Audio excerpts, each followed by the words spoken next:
Ayan, welcome to my vlog. Magandang umaga po sa inyong lahat. Wala nang baha po, oh. Konting tubig na lang. Ayan. Ayan, papasok po si Amiga. Magandang umaga po sa inyong lahat. Putik na lang. Tsaka tubig. Ayan, wala na siya. Konting tubig na lang po mga Amiga.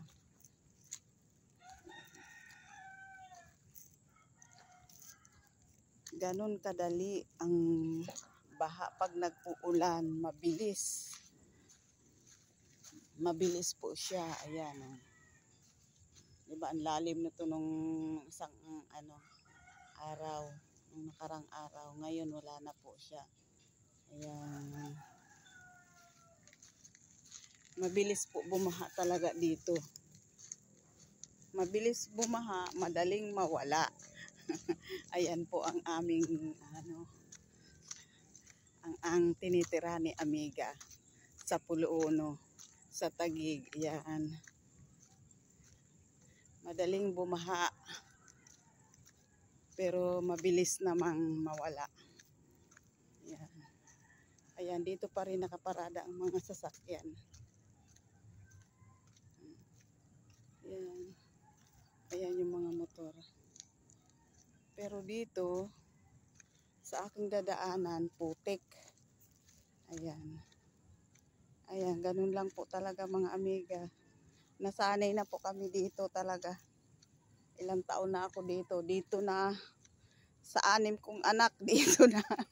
Dito na po ako. Dito na po sila lumaki at nagsipag-asawa. Ayan. Kaya sanay na po. Sanay na po tayo dito sa sanay na si Amiga. Kaya ayan, sanay na sa pagdaan-daan ng putik, ng tubig. Ayan. Ito lang po talaga ang hirap, mga Amiga. Pagka wala na yung baha, pero madilim pa rin, no? Nagbabadya pa rin ako. Wag naman po sanang hanggang doon na lang po sana ang namin mga Amiga. Ayan, puro putik. Sana ko dadaan ito ngayon. Kailangan na lang, sige, manggilid na manggilid. Gilid na lang po ang daan ko sa damuhan, mga Amiga. Ayan. Gilid-gilid lang.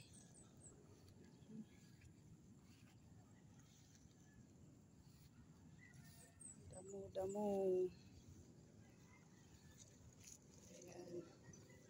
Kailangan lang sa damuhan. Ayan po. Ayan, maraming salamat po sa panunod nito. Ito ang dadaanan ko sa gilid. Ayan. Salamat po sa inyong lahat. Tiyaga na lang. Kailangan po eh. Sanay na po tayo.